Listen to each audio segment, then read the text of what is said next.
Right everyone, Married at First Sight UK Season 9. Is it episode 17? I think it might be. It's 17 or 18. It's definitely not 16. Anyway, right down to it, we have the commitment ceremony. Obviously the first one for some of these couples, and I think the second or third one for the other couples.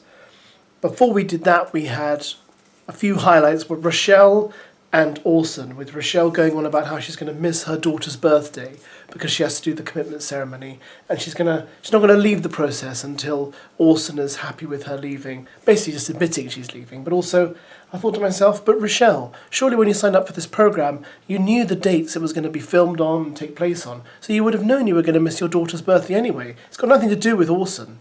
Then we had Alex and Holly recanting what went on at the dinner party and how childish she was, and Holly telling him, look, you know, when you were giggling away with Amy, it was embarrassing, and Alex gets confrontational, and it's uncomfortable to watch. Those two need to cut it off. You're supposed to do it in front of people and in front of cameras, make a big scene. Oh, Holly's upset. Oh, Holly and Alex have gone for a chat. It's embarrassing. So I'm just like, oh yeah, she's doing this for the people and for the cameras, which comes across as not genuine. Nothing left to say, man. Nothing left to say. This whole situation has made me question Holly's integrity, because she's saying one thing to me behind closed doors, then we get in front of a group and it's another story.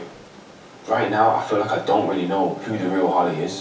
Amy and Luke were the first couple up, and they both, surprise, surprise, said they were going to stay together. And we found out that Amy really doesn't like compliments, so Luke's going to rein them back, because he is the king of compliments, isn't he? Very syrupy compliments. I feel like me and Luke were so different, but we fill in each other's gaps. He's like the light in my dark sort of thing, so I have decided to stay. Luke, over to you. I'm so glad that I've got Amy by my side to help me in this journey. So, absolutely, I want to stay. You know, CASPER and Emma together. CASPER wants to leave, and of course Emma does not. So poor old CASPER's got to stay in it for another week. You should have seen his face. I thought long and hard about it. It's not been easy. But we're about halfway through this process. I'm not happy. And I decided that the best thing for me to do would be to leave. Okay. And to you, Emma?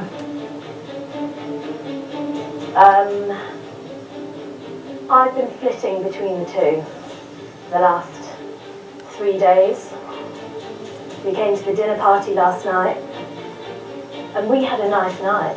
Did? Up until the honesty box came out. And I woke up this morning conflicted again. I wanted to ask you guys what I can do to improve. And I want to give you the opportunity to show that I can change. So let's stay. Okay.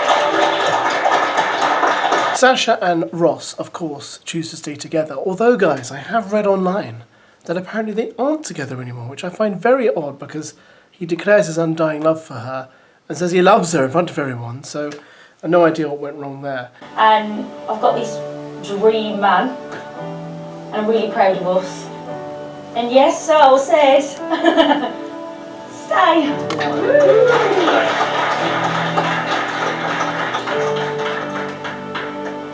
When I first started, I knew you were going to be the one. This week, me and the family have made us stronger. I choose stay.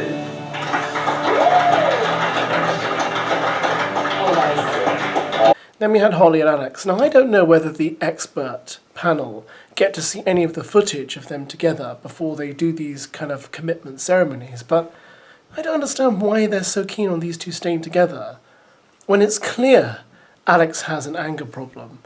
And yet they keep pushing together, saying, no, stay together, you've got something really good here. And I'm like, have you guys watched the footage? Have you seen what he's like in these settings? They saw what happened at the dinner party because they spoke about it, and yet they're still keeping them together. They've both agreed to stay in it, so go figure. You make sure I'm always fed and watered, you make me a brew every morning, and you know, they are the qualities that I love about you. And yeah, I have chose to stay. Beautiful.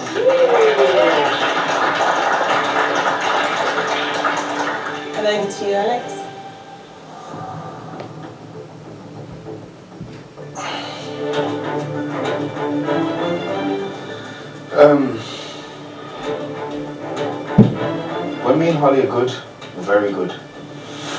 I'm just tired of going over the same thing. I've been blindsided so many times. The trust isn't there for me. I'm having fun when we're not at each other's throat. So, for that reason, I've chosen to stay. Ryan and Shannon decide to stay together because, of course, they are wonderfully, magically in love. Then we have, right, Polly and Adam, and they also want to stick together because they have been having sex. And it's amazing how sex will make everyone feel better. Well, I mean, I don't know. Well, I probably shouldn't have said it that way. But you get my point. So they find it a bit intimate.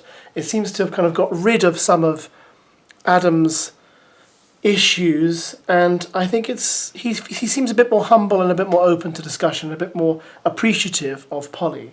It has been really insightful and really helpful for both of us, I think. So I have chosen to stay. Good stuff. And to you, Adam? This has probably been the best week we've had. I feel like we've got closer, and I'm excited to see what happens from here, so I'll put stay as well. All right, you two. And then we have Rochelle and Orson. Once again, Rochelle bringing up the same stuff about, to her, masculinity is leadership, and Orson can't lead me, I want him to... And I don't understand this. I don't know many women who say, well, I'm looking for a man to lead me. To lead you where? What do you want him to do? Is he going to lead you on an adventure? Is he going to lead you through the rest of your life? And the same thing she brings up, I've raised a daughter for 20 years, I don't want to raise another child. It's like everything she says brings Orson down. So why on earth would he want to stay in a relationship with you?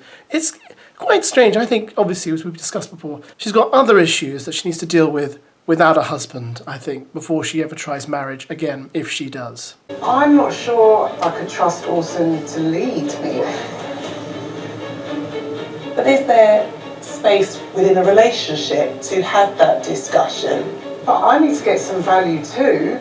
I need to learn something as well. I've just been raising my child for the last 20 years. I don't need to be another teacher and lead. Like, can there be some balance here? I'm not convinced we have a future. I definitely knew I was committing to the process.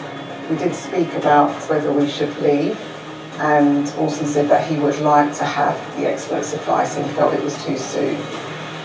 So for that reason, I wrote stay.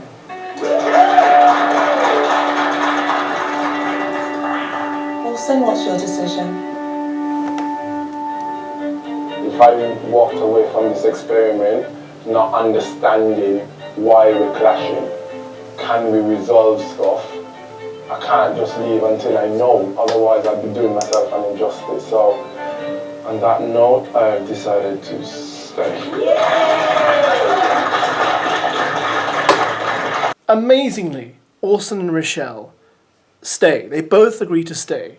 Then Rochelle completely drives a knife through that whole concept by saying, I only said stay because, Orson wanted me to, and everything he's revealed to me in front of the panel I didn't know about, and I gave up seeing my daughter on her birthday for that cretin. When he knew I didn't want to, and I sacrificed my daughter's birthday for that cretin, so definitely going to let him know how I feel. So I'm really going to give it to him this week. So you're going into the next week already deciding that your husband's a cretin and you're really going to give it to him. So you're completely going to sabotage it and make his life miserable. Hasn't he suffered enough? I mean, unless there's something we don't know about this guy that they've deliberately kept from us as viewers, Orson has suffered enough. Leave him be. Just let him go. I know he chose to stay, but he should just run now. This woman is really not interested in preserving their marriage. Kieran and Christina, yes, of course, they're staying together. Nathan and Lacey, staying together, good. They're very sweet, I like them. And now we have the car crash that is Stephen and Hannah. I don't know what Stephen told Hannah in confidence. What is that thing? Maybe it was something about his past. Maybe he suffered some horrific thing in his past. He told her in confidence. He's still convinced she was going to use it as ammunition against him. She apologises to him, and they ask him, are you going to accept her apology? And he says, no, I can't. I'm full of resentment. Okay, I think this is a great opportunity to apologise to him. I'm so sorry. And I genuinely was never going to, and you don't believe me, but I was never, and I never will. I never would. Whether you're my partner, whether you're my husband, whether you're whatever, you're a person in my life, and I would never, ever, ever disrespect someone like that in public or private. I would never do it. Can you accept Hannah's apology?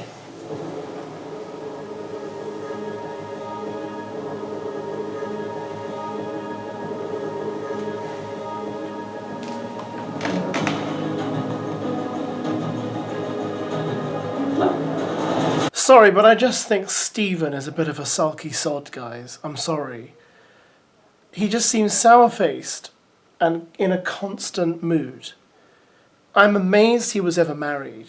And I really can't picture him being much of a fun dad with his kids. You know, I mean, maybe he's got a hilariously fun side, but he's really not showing it. I just think, you know, dude, you've just married this woman. She wants to carry on the relationship with you. She likes you. Even though you're so sulky and moody, and yet you're just not prepared to let things go and just like say, well, let me at least give it a try. At least say, you know what, maybe I perceive she did me wrong in some way, but I'll let it go, and I'll just at least attempt to have some fun. You know, you're just married. Attempt to have some fun. You've got a girl who likes you. I mean, life could be worse. You know that, right?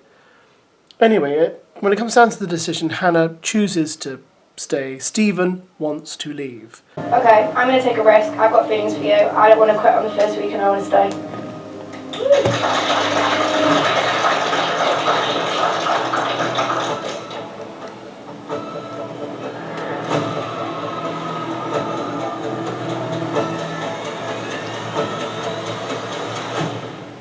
I've been tossing and turning over this like completely. As soon as you lose trust in someone, I've never had that in a relationship, and it's hit me harder than I thought it actually would. And I can't sit here and say all those things that I've just said and then say I'm going to say, so I've got to leave. And I think Stephen clearly is not ready for this, and I think maybe that's why his first marriage probably didn't work. Maybe he wasn't ready for that either.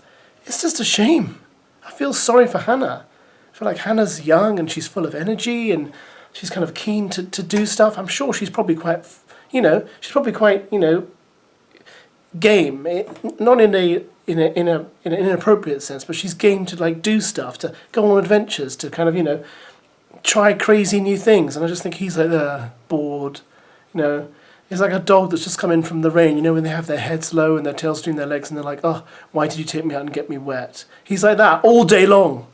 Anyway, next week, guys, they're off to some country retreat and there's going to be more drama and more nonsense. And I hope you get next week. No, tomorrow, not next week. What am I talking about? Tomorrow.